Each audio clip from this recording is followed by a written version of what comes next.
We're live here on the red carpet for the 2025 Physical Media Awards with the Sound of Music UHD, with its beautiful picture restoration for the 60th anniversary release and new cover artwork on the standard case. But unfortunately, the scratched UHDs are a significant problem, causing playback issues. Here's the Criterion UHD Blu-ray combo release of Eyes Wide Shut, featuring the breathtaking new 4K restoration that corrects previous transfer wrongs that have lasted decades. Here's the Arrow Video UHD upgrade of the 4K restoration of the masterpiece The Apartment, updating the 2017 Blu-ray to a new 4K UHD set with brand new restoration work done on the original mono mix. Here's the restoration of the classic City on Fire in the Arrow Video upgraded UHD version, featuring beautiful new Tony Stella artwork. Here's the incredible restoration of He Who Gets Slapped from Flicker Alley, featuring beautiful artwork and booklet across the entirety of the package. And here comes the new Laurel and Hardy releases from the Blackhawk Films restorations. Oh dear, it looks like the Eureka release has fallen and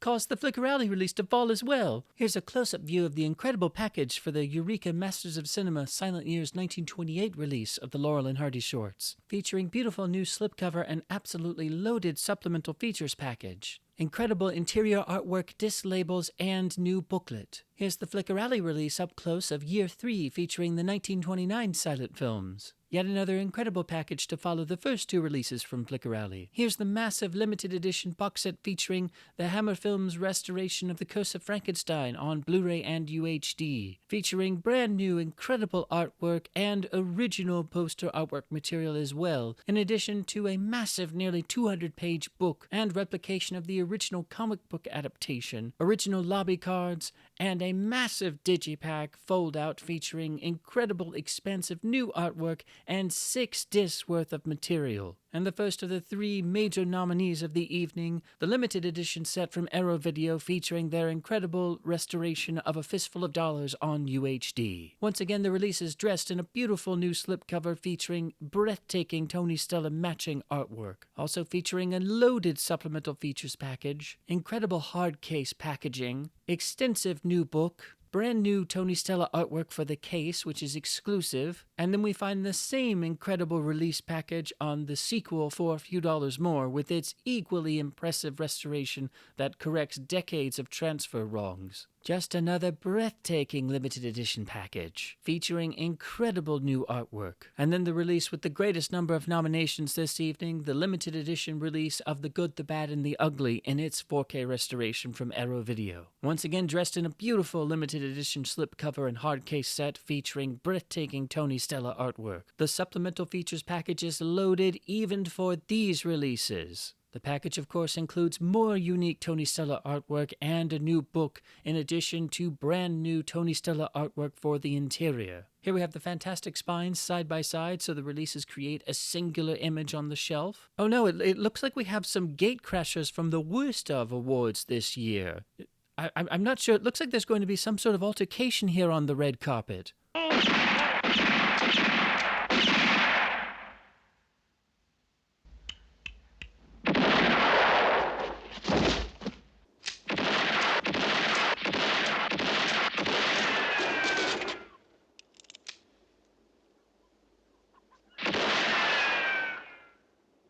And of course, it was no trouble for the Dollars Trilogy set from Arrow Video to wipe the floor and eliminate the gate crashers from the worst of awards. And now, the 2025 Best Discs of the Year. Hello and welcome back to this damn full idealistic crusade. This is my annual Best in Physical Media Awards for the calendar year of 2025. We are really in a golden age for physical media releases in terms of what turns up from studio and boutique labels, the vast number of titles, the fantastic restorations, and supplements packages on increasingly more and more deluxe releases.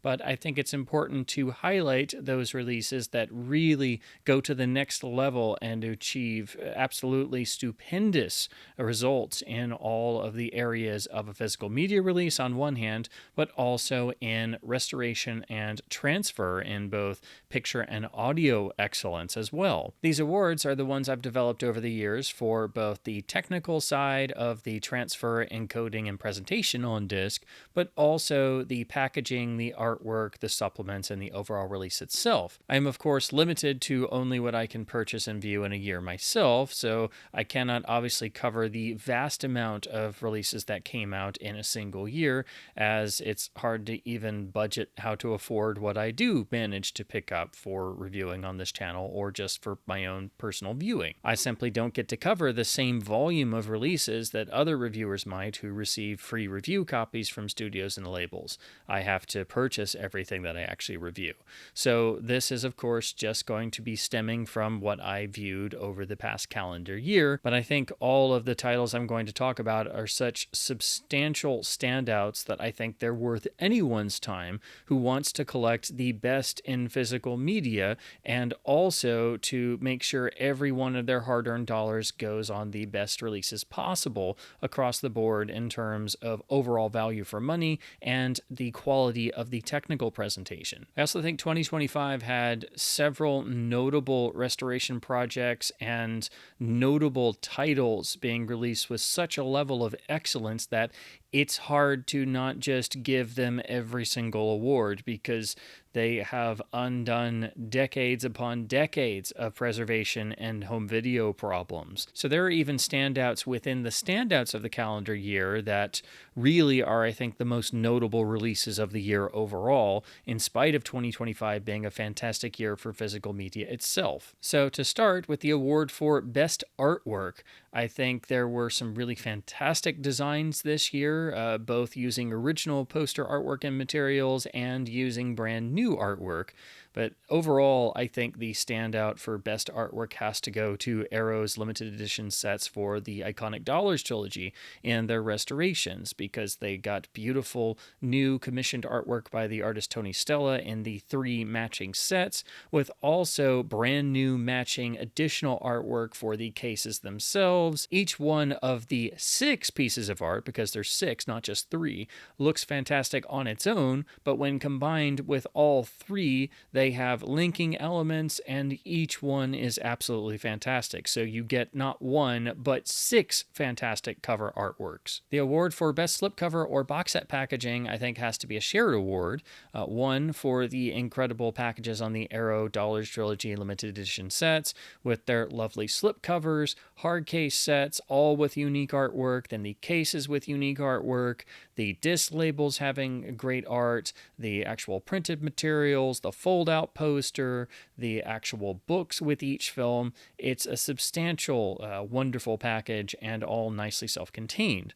But the other, I think, has to go to Hammer's limited set for their new restoration of the masterpiece, The Curse of Frankenstein, which is absolutely substantial due to it containing so many discs and having such substantial printed materials, including full book and reproduction of the original comic book adaptation and poster materials, and the gigantic fold-out digipack for all of the UHDs and Blu-rays contained in the package, plus having the sort of leather-styled embossed hard case set to hold all of this material inside. The award for Best Booklet or Book included with a release also, I think, has to go to Hammer's Curse of Frankenstein box set, because you get the incredible printed comic book adaptation and the incredible book that's included.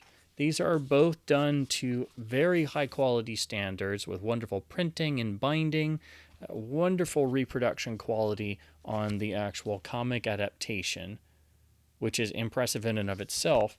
But the book is just absolutely stuffed with both vintage and new materials and loaded with lovingly reproduced images.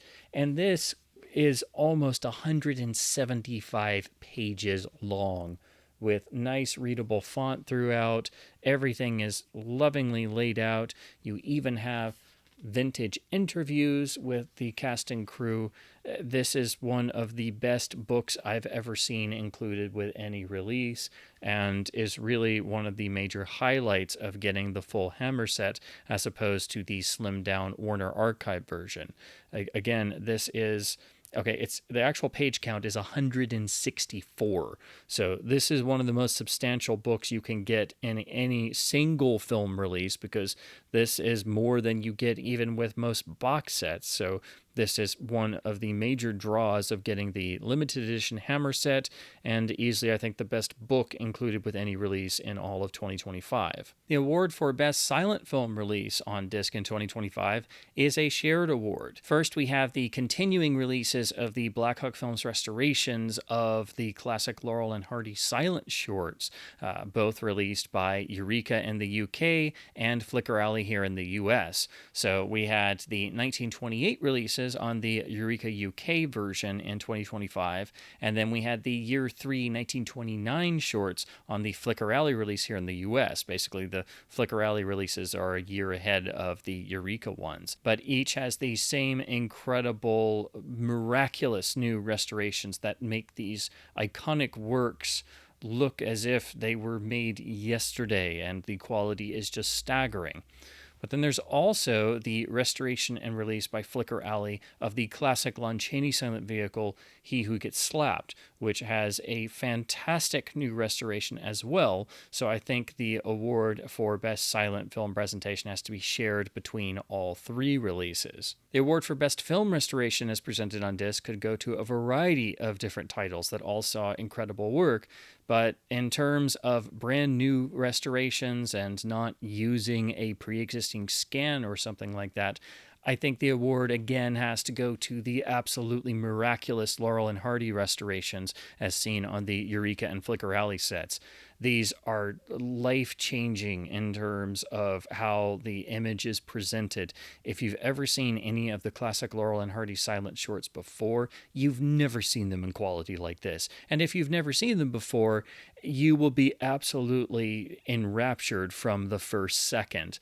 These are releases that belong in any collection of anyone who owns a Blu-ray player who is even remotely interested in comedy, as these are some of the most important works in all of film comedy. The restoration work is carried out with meticulous detail and never once compromising any of the elements. And additionally, all of the shorts have beautiful brand new scores, except for the shorts that originally were released with soundtracks and synchronized scores, and those have been properly preserved and presented, so you actually get to experience the shorts with their original soundtracks for the later ones that had them. The award for Best Film Restoration using existing materials or scans has to go to Arrow Video's incredible efforts in restoring the iconic Dollars trilogy and bringing the Sergio Leone films to home video in the ways that they always deserved and never got. And most amazingly, because they actually used the Retrovato raw scan files that generated so many countless flawed and inaccurate Blu-ray and UHD releases before this point. The award for Best Audio Restoration has a clear winner, but I did want to at least make one honorable mention. The honorable mention is Arrow Video's release of The Apartment, which actually took the time to take the existing Laserdisc mono source from, actually not to toot my own horn, from a capture I sent them, to replace the overprocessed, really crummy sounding mono that was on their previous Blu-ray of this existing 4K restoration, and also to avoid the problems of the Kino Lorber UHD that somehow messed with a transfer of the Laserdisc mono and introduced audio changes and errors with additional processing. So this was something that Arrow didn't have to do, but they were kind enough to listen to the nerdy ramblings of my Billy Wilder obsessed self, and also ensure that the mono presentation on their UHD was correct and using the best known source to exist for the original mono mix. But the award for audio restoration has to go to the Dollars trilogy releases, which undid decades of preservation problems, which were really horrendous with the audio. They took the time to get brand new transfers of the surviving audio master material in Italy. They took the time to then compare everything and get as many different sources as they could to either utilize where it was better than the original master materials, and then in some cases actually having to use those when they were better overall than the surviving master materials. I did also have a little bit to do with this, so I know what went into the work, which is far more substantial than what most people realize. The audio restorations on the Dollars Trilogy are just as important, if not even more important, than the picture restorations, because the three films have had such horrible preservation problems, even in just their original English mono mixes, than most films will ever have. They have been treated horribly over the years. And so on these three releases, you really have the audio as good as it can be overall, with everything considered. The only downside is that they were not able to include all three Italian mono tracks due to rights holders' decisions, but they did at least get the Italian mono included on A Fistful of Dollars, and did do additional restoration work on that to try and make it sound as good as possible. It really was a Herculean effort by the entire Arrow Video team to try and undo all of the decades of audio wrongs on all three films, and so it's not something that should just fly under the radar, because again, in my opinion, the audio restoration efforts on the three films is possibly even more important than the picture restorations are, which were already astonishing. So the audio really is the most standout restoration effort of the entirety of 2025, because you have three films that have been cursed practically since their original 1960s releases with a lifetime of audio problems. And if all of that audio restoration work wasn't enough, you also have to look at the 5.1 remixes that Arrow Video did for these releases. These are not simply repurposing the existing crap 5.1 remixes done by MGM or the remixes done by other entities on foreign releases, nor is it a simple upmix of the Laserdisc mono track as found on the Kino Lorber UHD of The Good, the Bad, and the Ugly. What these are three brand new, painstaking 5.1 remixes upmixing the new mono restoration track that Arrow did for each film, but painstakingly translating that into a 5.1 container to preserve the original center channel behind the screen orientation of the sound. So the sound is all front oriented. It only tastefully expands into the main left and right channels and LFE every once in a while. There's almost no surround engagement. So what these are very painstaking, archivally minded, tasteful translations of the original mono mix experience into a 5.1 container, so it might slightly better fill out a home theater environment for those who insist on multi-channel mixes on everything. This way, everyone is happy, and the remixes do not ever go away from the original design intent of Sergio Leone and the rest of the original crew, as these three films have incredibly intricate sound design for their original single-channel mono mixes, where every single music cue, sound effect, and line of dialogue is mixed to be a particular way. And so it's crucial for 5.1 or any remixes of these films to properly preserve that. And before this point, with the exception of the basic Kino upmix of the GBU Laserdisc mono on their UHD, every single remix of a Leone film has been destructive to some degree. So Arrow has not just three wonderful audio mix presentations that were part of their restoration. They also have the Italian mono of A Fistful of Dollars, making it 4 tracks, but then you have to also add in the 3 painstakingly made 5.1 translations, upmixing and remixing their mono restorations. So that makes not 3 audio tracks, but 7 audio tracks to consider. The award for Best Presentation of Multiple Cuts or Versions of a Film easily goes to the Arrow Video presentation of The Good, the Bad, and the Ugly, which includes not just the international 161-minute release version from 1967, and a version of the long, roughly 3-hour version approaching the Italian release version, but multiple additional cuts seamlessly branched in addition to those, giving the viewer and Leone fan basically a version that is closest to however they want to see the film, with or without the fully uncut torture sequence, with or without the infamous grotto sequence, and even the hidden Easter egg version of the film that reincorporates every bit of footage that still exists for the film that has been uncovered,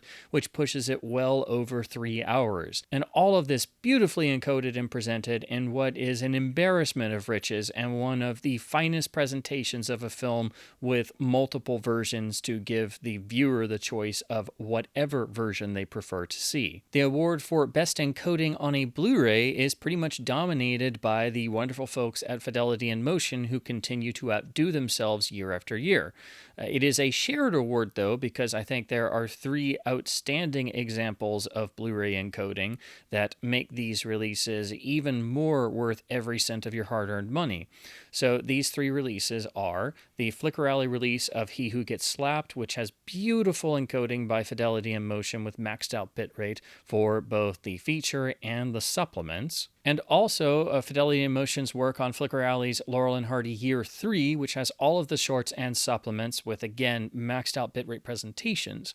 But also I would include Eureka's release of Laurel and Hardy Year 2, 1928, which has fantastic encoding of its own, not by Fidelity in Motion, showing that a label can match those same superlative efforts with the same restoration material. So I think all 3 of these releases are brilliantly encoded and how every Blu-ray should be. Best encoding on a UHD again goes to Fidelity in Motion, who managed to surpass even themselves with the encoding on the Good, the Bad, and the Ugly release in the Arrow set, because they were able to maximize the bitrate and have a fantastic presentation on disc 1 with the international version of the film, and then going over to disc 2 with all of the seamlessly branched long versions of the film, basically at least 5 different versions of the film, with multiple audio tracks and commentaries and extras.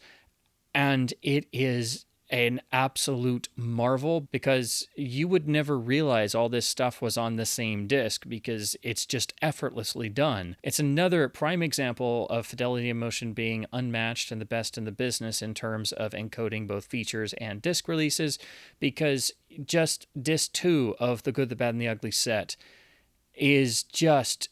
it's a textbook for how to encode a disc release, because there is so much material, including 5 versions of a 3-hour film, 3 hour plus in some of the versions, plus multiple audio tracks and commentaries and extras all on the same disc, and the bit rate manages to stay at a healthy, consistent level, and there are no artifacts whatsoever, there's no issues whatsoever, there's no problems whatsoever. And in most cases, your average studio release can't even handle having a bare bones disc with just the feature on it and not having coding problems. So this is another game-changing example of what Fidelity in Motion does time and time again. This is a standout even for them because there is simply so much on one disc of this set, and they were able to pull it off like it was nothing. I mean, it is a marvel. If disc encoding was studied in film schools, and it should be because it is truly important, this would be one of the things that you study because it is a textbook example of how to handle a ton of material on a single disc. And the entirety of the Trilogy releases are at this same outstanding level. So again, I am astounded at the work that Fidelity in Motion does. There's a reason why the labels that care about encoding seek them out, and why Fidelity in Motion is so busy doing title after title, because they are really unmatched. And that's why you call them and you hire them, because they are the best in the business, because they have earned that distinction. I'm doing an extra award this year for greatest improvement in disc encoding, and that surprisingly goes to Criterion, who actually got Fidelity in Motion to do the encoding of the feature for their Eyes Wide Shut release. This is really surprising because Criterion has not really responded to the growing number of concerns about their lesser encodes on most of their Blu-ray and UHD releases. So for them to actually go the extra step of getting Fidelity in Motion to do what was one of the most important releases they've yet done on UHD showed extra time and attention going into the technical specifications, which is something that Criterion still markets themselves as doing and really hasn't been doing for a good number of years. I hope this becomes a new trend and Criterion keeps using fidelity in motion, or at least ensures that all of their releases are up to the technical standards that Criterion claims to be. But the release of Eyes Wide Shut was the first modern Criterion release in terms of the disc encoding that really lived up to the Criterion standard, and so I was absolutely shocked. It was also doubly shocking because before Fidelity in Motion moved, their office used to be within walking distance of Criterion's New York offices. So I always wondered why Criterion couldn't, maybe walk 10 minutes down the street and go to the best encoding company in the world to do their releases, when Criterion always advertises to this day that their releases are of the highest technical standards, and they have not been that for a good number of years now. So this release marks the first Criterion release to actually meet that standard again in terms of disc encoding. So it is easily the biggest improvement in disc encoding I've seen from a studio or label pretty much ever. The award for biggest improvement in using the same video master or scan that was used by previous releases goes to, without question, the Arrow release of the Dollars Trilogy, because these use the same Retrovato scans that have generated all the bad Blu-rays and UHDs since. But Arrow actually went back to the raw scans themselves and did all the work from scratch that should have been done by the rights holders in the first place, and unfortunately wasn't. So this isn't just an improvement over the pre-existing releases using the same scan materials and files. This is completely different because Arrow went into the same scans and did all the work from scratch and did it right and took the time to get things right. They did all the stuff again that should have been done in the first place. So giving this project this award doesn't even begin to cover the amount of work that Arrow did, but it is so far beyond anything else using pre-existing materials that it easily takes it. The award for Best Improvement over Flawed previous video masters and presentations has many winners and nominees this year, but even within this category there are standouts. So I would like to highlight in this category the restoration of City on Fire and the Arrow and Shout releases, this being one of the first of the Golden Harvest library of Hong Kong titles that's seen a 4K restoration get released, and the improvement over past versions and all their flaws and limited quality and audio problems and subtitle problems is massive. You also have the breathtaking restorations of the Laurel and Hardy silent shorts, which are so far beyond anything that's existed for these films before. It's like they're brand new. It is just astounding what Blackhawk Films and the partner video labels have been able to do with these. In any other year, the Laurel and Hardy restorations or the Hong Kong Films restorations would take this award, but then you also have to consider Criterion's release of Eyes Wide Shut, which is replacing the horribly flawed series of Warner home video masters that practically massacred the film's proper appearance. And so the only way you could see Eyes Wide Shut properly was seeing an original 1999 release print, either the censored US one or an uncensored European one if you happen to catch a rare print screening in Europe. These print screenings are, of course, very rare, so all you were left with was seeing one of the Warner Home Video Masters, which tried to normalize the image and heavily tame the intensive primary color usage, the pushed processing of the original release prints, and the extreme film grain of the release prints, which was intentional and is a film grain lover's paradise. So before the 4K master on the Criterion release, no version really came anywhere close to replicating that. I think the appearance on the Criterion version is about as darn close as you can get to the original intended image, with maybe a slight qualm I have about the color timing in one particular area, but outside of that, I was absolutely floored by how good this looked, as it superseded even my own best expectations, which were admittedly quite limited.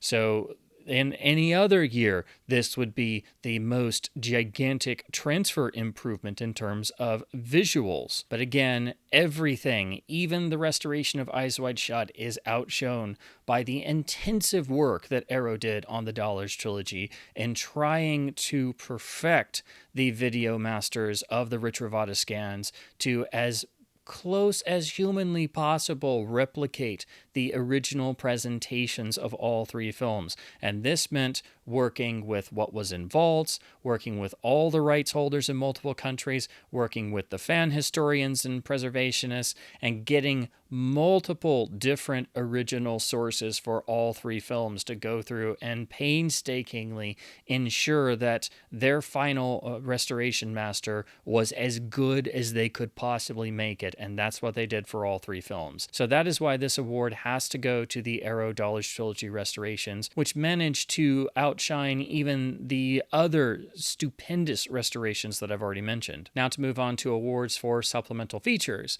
The award for Best New Audio Commentary had many nominees and contenders this year, but I think has to go to the series of outstanding commentaries, once again done for the Laurel and Hardy releases, as these releases have a brand new commentary from experts on all of the shorts and even some of the supplements in terms of the partially surviving shorts that are included in these sets. And on top of that, the Eureka releases and the Flicker Alley releases have a completely different set of commentaries by different commentators. So if you get both sets for each silent year of shorts, you get an entire series of hours of commentaries on each set. So technically, if you got, say, both of the 1928 Year 2 releases, you would actually have two complete sets of commentaries. So this is several hours of commentaries on the Eureka 1928 Year 2 set, and several hours of commentaries on the Flicker Alley Year 3 1929 set. But to name just one title for Best Commentary of the Year,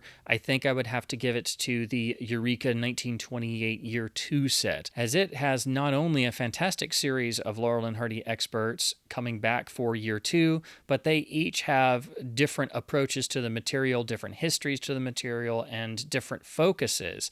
And they provide a consistent, engaging listening experience. And additionally, you get an extra commentary for the fragmentary short that features both Laurel and Hardy that are not part of their actual team shorts. So overall, I think the best commentaries of the year that I personally experienced are the series on the Eureka release of Laurel and Hardy, The Silent Years, 1928, Year 2. It is a fantastic film school on a disc, but again, so is the incredible Flicker Alley release of Year 3, 1929. Next is the award for Best Individual Supplement on a Release, and this year saw two outstanding feature-length, extensive documentaries that really upped the game for everyone else, and they actually came from the same person or same team, roughly. So I really wanted to spotlight these especially. The first is the incredible 4-part documentary by David Cairns on the Criterion 4K UHD release of The Three Musketeers and The Four Musketeers, directed by Richard Lester and produced by the Salkinds.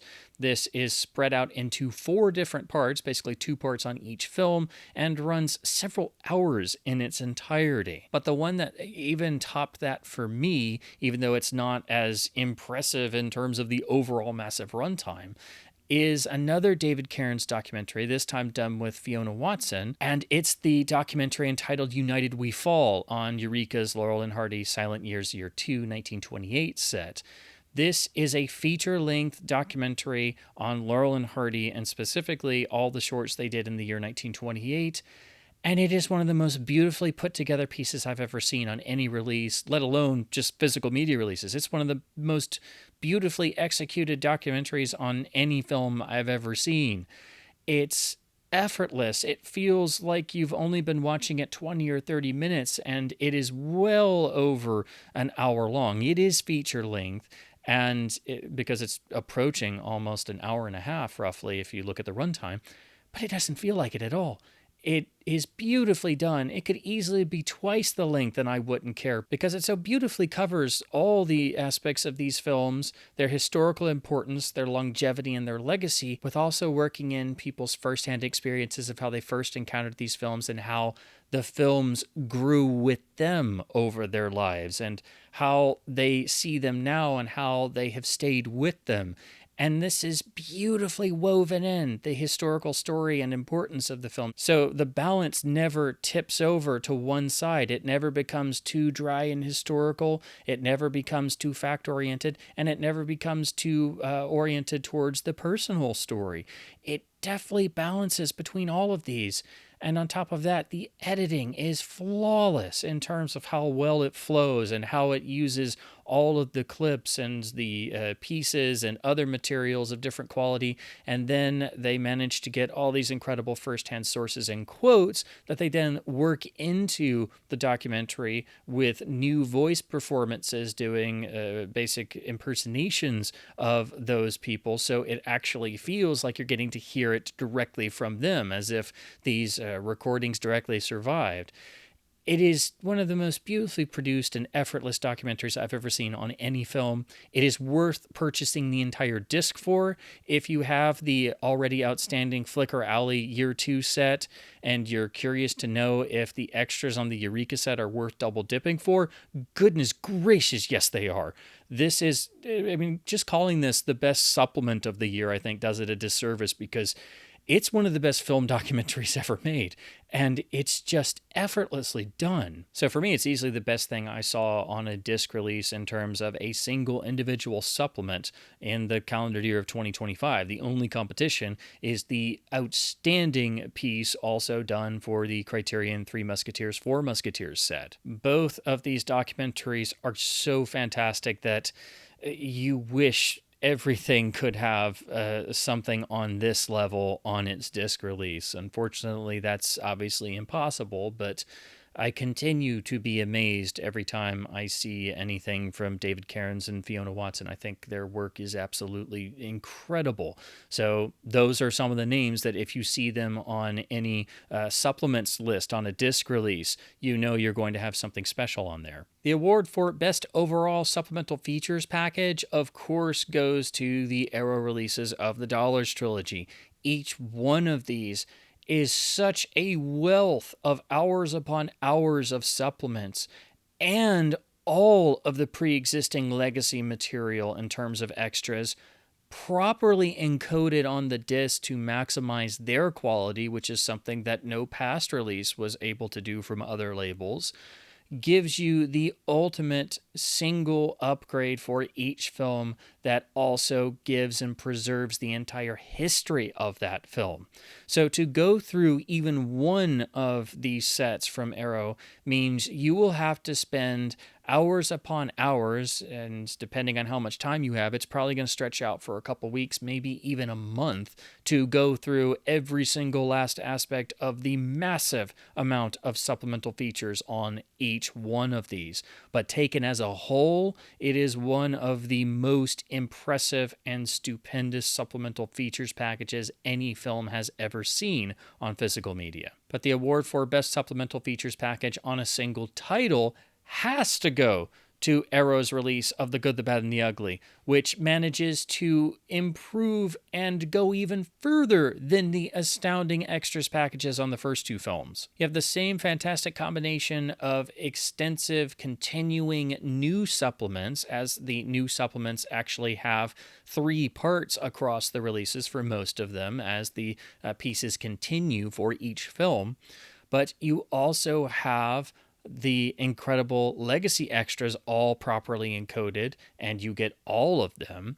And then you have the multiple cuts of the film with different audio tracks, in addition to all 3 pre-existing legacy audio commentaries. And then if that were not enough, this is a 4-disc set, which gives you the incredible documentary about the preservation and fan efforts to resurrect and recreate the Sad Hill Cemetery set, which is a full-length feature documentary given its own deluxe Blu-ray with its own exhaustive supplements. So Arrow spared no expense and cut no corner, and so if the overall release of the trilogy itself has one of the most impressive supplemental features packages in all of physical media, The Good, the Bad, and the Ugly itself, as a single standalone title, has one of the most impressive supplemental features packages for a single film. In fact, I would go as far as to say it's arguably the most impressive supplemental features package any film has ever received in terms of the sheer volume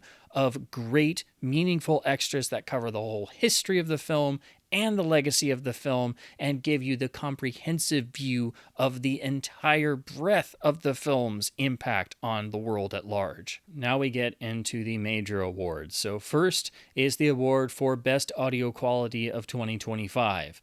It is with no surprise that I give this to the most substantially impressive audio presentation of the year, which is Video's restoration of the Dollars Trilogy, which managed to do painstaking work on restoring all 3 mono tracks from a variety of different sources. And on top of that, making brand new, painstaking, extremely careful 5.1 up mixes of those so that the original mono orientation would be preserved for those who insist upon multi-channel remixes for everything they watch. So you have incredible audio presentations, plus a restoration of the Italian mono on A Fistful of Dollars, giving you not 1, not 3, but 7 outstanding audio presentations that are so far beyond what we've had before that there really is not much comparison, if anything, outside of a couple outliers and the fact that The Good, the Bad, and the Ugly is still having to use the best known source to exist, which was generated for the 1990 MGM Laserdisc. The award for Best Picture Quality on Blu-ray has an honorable mention, which I will give to the incredible Flickr Alley release of He Who Gets Slapped. But the overall winner is a tie, again, between the astounding Eureka release of Laurel and Hardy, Silent Years, Year 2, 1928, and the Flickr Alley release of Year 3, 1929. These from the same astounding series of restorations by Blackhawk Films and other entities. And just, again, these are life-changing. If you've never seen these before, it will change your life and make you a Laurel and Hardy addict. If you've seen the shorts before and how badly they've been presented on and off over the years, even in the limited qualities of some of the past restoration attempts, it's like they're brand new films. You've never seen them before like this. So that, combined with the brilliant encoding on both releases, means these are absolutely essential, and nothing comes close to them in terms of picture quality on Blu-ray for 2025, at least in my opinion. The award for Best Picture Quality on UHD has an honorable mention, which I give to Criterion's UHD release of Eyes Wide Shut, which is the first home video release to try and approximate the actual intended original release version in terms of properly replicating the visuals. The only reason why I give this an honorable mention instead of having it as a tied award is I do have one slight quibble with the color timing, but the other 2 releases I'm going to talk about next even managed to surpass as much of a milestone achievement as this is. Again, in any other year, this would easily be the visual highlight for correcting all the flaws of the past video masters and getting absurdly close to how the original release version was finished and intended. But I do have to make picture quality a tie on UHD, and this again is sort of splitting hairs because both of these are so fantastic and gigantic improvements over what came before, but one had a lot more work that went into the films and getting them as right as possible, whereas the other is a standout presentation of a classic large format title. So for Best Picture Quality on UHD in 2025, I have to say it's really a tie.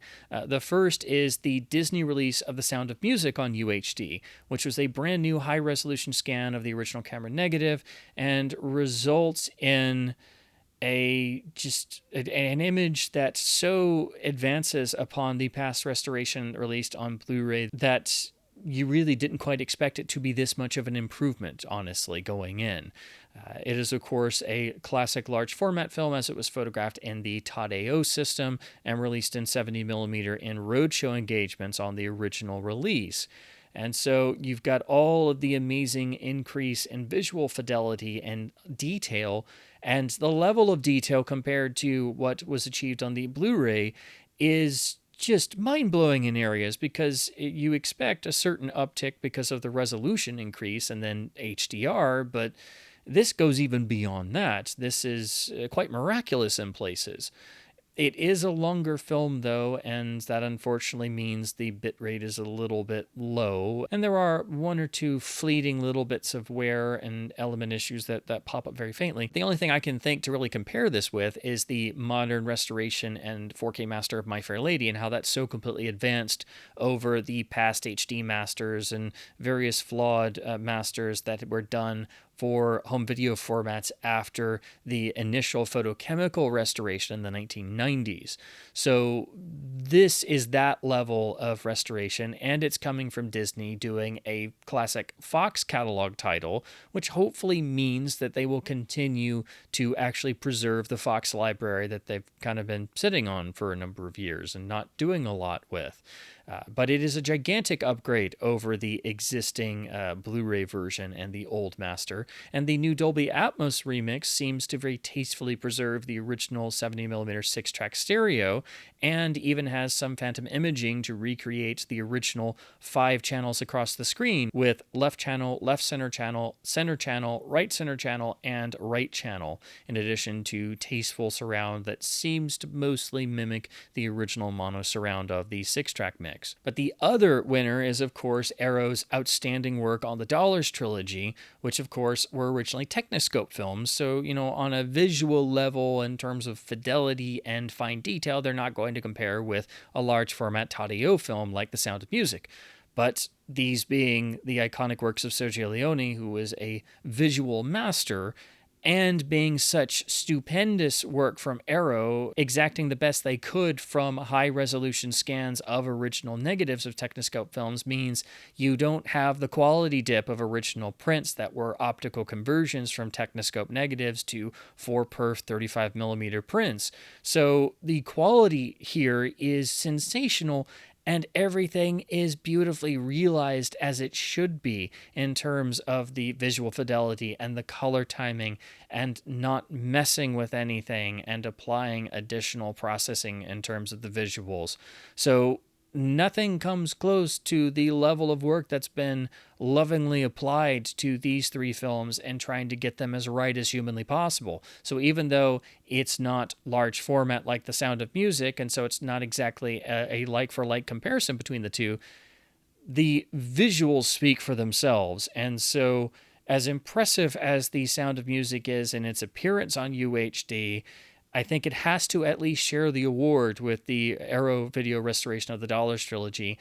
And overall, I think the Dollars trilogy restoration manages to outshine even The Sound of Music on UHD in its visuals. And so now we turn to overall best disc of the year. The award for Best Blu-ray Release of 2025 has many great contenders. However, I think there is a clear standout, because there is one Blu-ray release that came out in 2025 that I think gives the purchaser and film fan more value, more incredible supplements, more legendary films, and more value for every single dollar spent than anything else.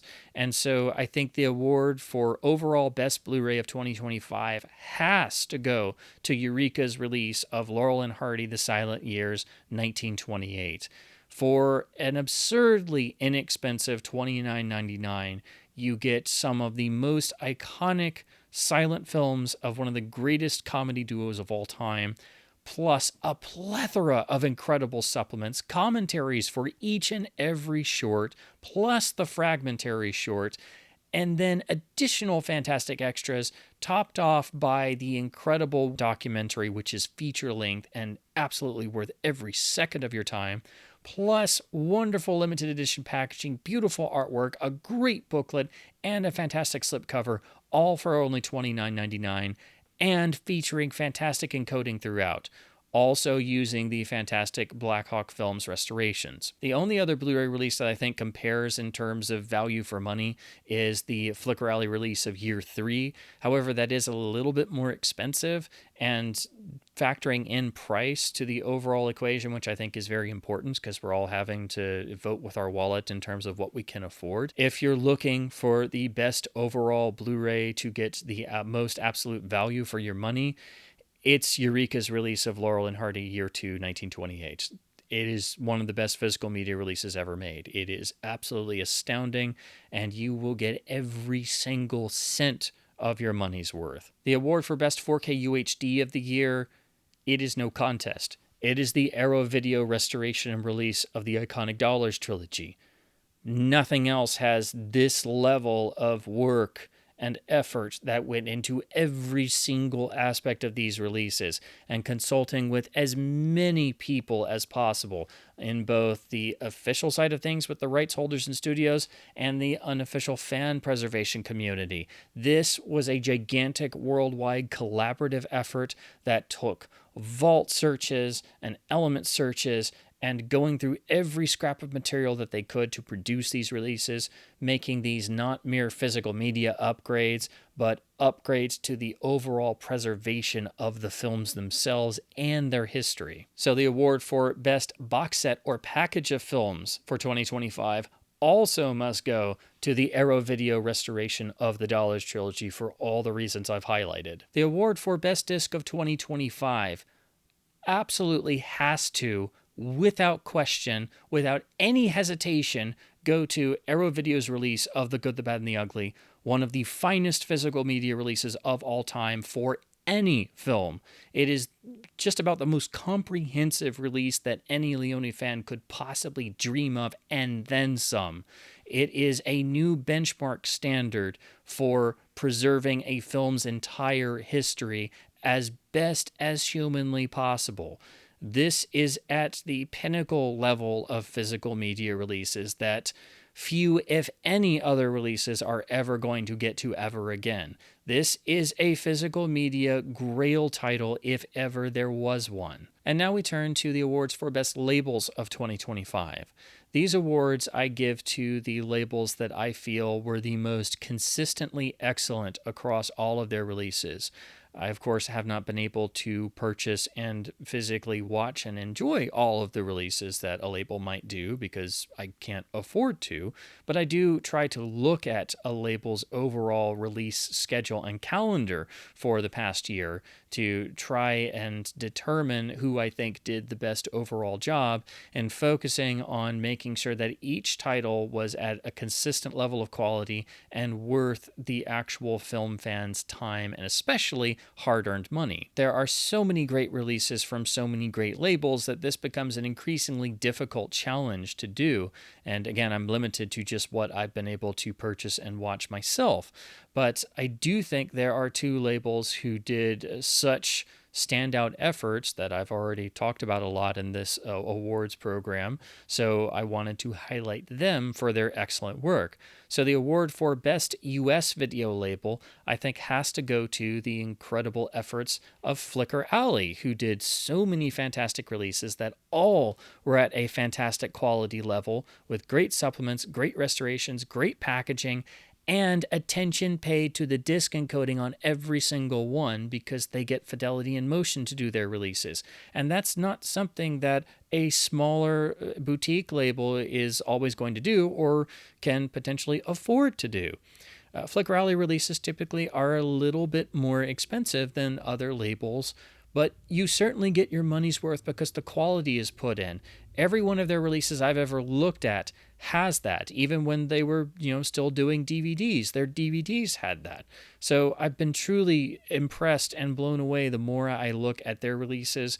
And for me, I think they did the most consistent, outstanding work of the US video labels this year for 2025. The award for Best UK label has to be Arrow Video, which is no surprise given their outstanding, mind-blowing work on restoring the Dollars trilogy, but also for leading the charge in terms of catalog classic film releases on the 4K UHD format in continual special edition after special edition with new and legacy supplements and new artwork and booklet essays, and leading the charge in a way that no other label has, whether it be their releases of the emerging new restorations of Hong Kong classics like City on Fire, which managed to even improve over the existing Shout Factory releases of the same masters, to also their 4K UHD upgrades of existing 4K masters that have existing releases on formats, such as just their release of The Apartment, which manages to not only improve visually over the Kino-Lorber UHD,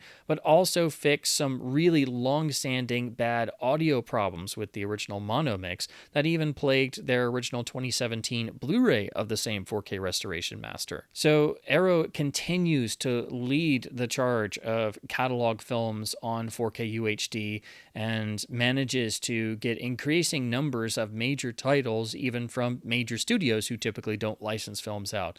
So they're really unmatched in bringing catalog films to well-produced UHD releases with a good focus on transferring audio and supplements. Obviously, not every release calls for the same amount of work, and so some are slimmer in terms of not being full deluxe packages, and on top of that, not all films require the massive amount of work the Dollars Trilogy did.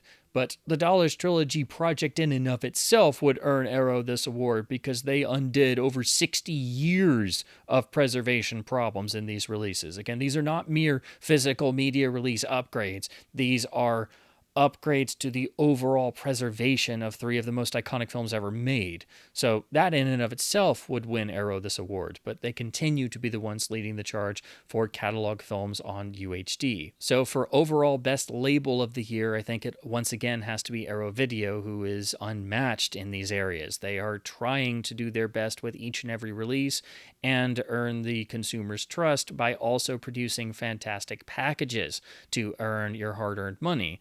They are able to license some films for the US market and release them in both territories, but they are limited in that some films like the Dollars Trilogy can only be released in the UK, and some films can only be licensed for release in the US, but it's still the same overall operation for both countries. So those are my overall choices for what I think are the best in physical media releases of the past calendar year of 2025. Again, these are my own opinions based on what I've been able to purchase and watch on my own, so I'm only able to look at a small section of the vast amount of physical media releases that came out in 2025. As much as I would like to be able to cover everything, it's just physically and monetarily impossible for me to be able to purchase every catalog release on Blu-ray and UHD in order to review them and have it for consideration in these awards. I also continue to do these awards as hopefully a guide for people looking to get the best out of Blu-ray and UHD in terms of the best value for money, but also building a wonderful collection that also has the best in technical standards in both picture and sound, and also disc encoding, but also substantial extras to have wonderful supplemental features packages in your collection. Additionally, I like to highlight the importance of supplemental features and having consistently high technical standards in presentations, because both of those factors typically fall by the wayside whenever physical media releases are discussed. People may do their overall best releases of the year, but those typically will be focusing more on people's favorite films, or what was the most impressive swag in the packaging, or the most impressive box set simply in size, or notable catalog titles that were released in a single year, taking a lot of the focus. You don't often see lists or rankings of a year's releases where somebody's trying to sift out what they feel is the best overall picture quality or the best package of supplemental features, or especially you don't see people really talking that much about disc encoding, which is a major concern in physical media releasing. So that's another reason why I continue to do these, because I think it's important to spotlight when releases get it right, and also especially when labels put in incredible efforts and achieve new heights in film preservation and physical media and viewing anything at home, because 2025 saw incredible, superlative disc releases that are among the greatest physical media releases of all time. Most of what I've discussed in these awards I would include there, and anyone who knows me knows that I don't do that lightly. I don't do that without thinking about it. I don't do that without scrutinizing every single aspect. It's admittedly very rare for me to be not just completely happy with a release, but ecstatic about a release, and also a release that I buy as gifts for people because I just want people to experience this as much as possible. And a lot of the award winners for this year are releases I would do that with, because they are titles where I can finally point to something and go, oh, you want to see this film, or you want to see the Laurel and Hardy shorts, get that one. I don't have to give a whole long list of all the versions they have to get. I can just say, get that one. It's amazing. That's not something I really get to do all that often. So that's why several of the releases in 2025 are in my own personal pantheon of the greatest physical media releases of all time. And that's why I felt they needed to be highlighted as the incredible efforts they truly are. Whether you agree with my selections or not, I would love to hear in the comments below about everyone else's selections and thoughts on the best releases of 2025, best transfers, best audio, best extras, as it's always great to generate discussion. And that's my ultimate goal with these videos, is that I want to generate discussion. I want to hopefully encourage people to look more closely at the presentation quality on physical media releases, because it is truly important. It's not just something for us video nerds to talk about, because it does play into how these films are preserved, not just on disc, but also in streaming. And it is important to look at how the restorations and overall transfer processes went. Please do keep supporting both studios and boutique labels by buying films on disc in order to help keep both physical media and film culture alive, but also to support further film preservation. And until I return next year with the awards for 2026, I just want to say, as always, thank you ever so much for watching.